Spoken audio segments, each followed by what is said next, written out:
I mean, hip hop is, it should be a history lesson. There shouldn't be kids that don't know who DJ Premier is. There shouldn't be kids who don't know who Gang Starr is. There shouldn't be kids who don't know who Biggie is. There shouldn't be kids who don't know who Big L is and Big Pun is. There shouldn't be kids who don't know who Nas is. And I'm not talking about Nas now with the bow tie. I'm talking about that Nas, the Illmatic Nas. There shouldn't be kids who don't know that Jay-Z came from Original Flavor. If you was to go to school, and you was to be a social studies professor, you would have to study this shit. So that part is on us. That part is on, you know, me and Drama, we had DJ Drama had a conversation. He was like, he said, Lil Uzi Vert, he didn't know who DJ Premier was, but he's only 20 years old. That's not his fault. You know what I told him? You're right. It's your fault. It's your fault. If that's your artist, should immediately, like, I'm not saying it's gonna make him better, but it will make him a better person. It'll make him appreciate the arts. Because guess what happens? One day you get old. And one day there's gonna be a kid that don't know who you are and rhyming on your beat. And they're gonna say the same exact thing that you said about him. And you're gonna say, well, maybe he should have did his history lesson. We do not stay 21 forever. I tried it. It's dope. Like, doing a history lesson on rappers is actually fun as fuck. If you're a Future fan, you gotta go study Nate Dogg.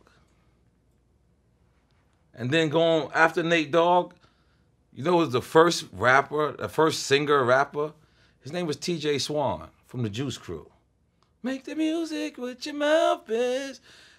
That dude was singing on all their records. And before you go to Future, you gotta go to T-Pain. We can't forget about T-Pain. They all paved the way for each other.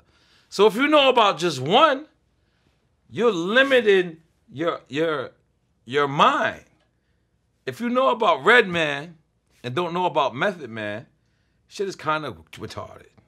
In the hood, if you're a legend and you was known for, you know, putting in work or doing something, the young kids would say, well, he ain't do nothing lately. You know what I'm saying? And it's like that's crazy. Like, you mean to tell me I could do everything I ever did in the hood, come home and they call me an OG, but the youngins say, well, he's scared to go to jail. Like, that you should be scared to go to jail. That's the whole point of it. Like, the whole point of it is that. But getting back to your question, when old dudes aren't able to hang around and relate, the easiest thing to do is hate. The easiest thing to do is to say, in my day, and even sometimes I say that too, in my day. And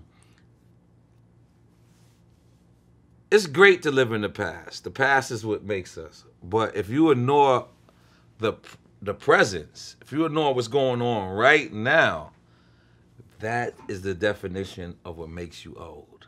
You gotta learn how to adapt and be, and I'm not trying to say fit in with these dudes, but don't fit out. You understand?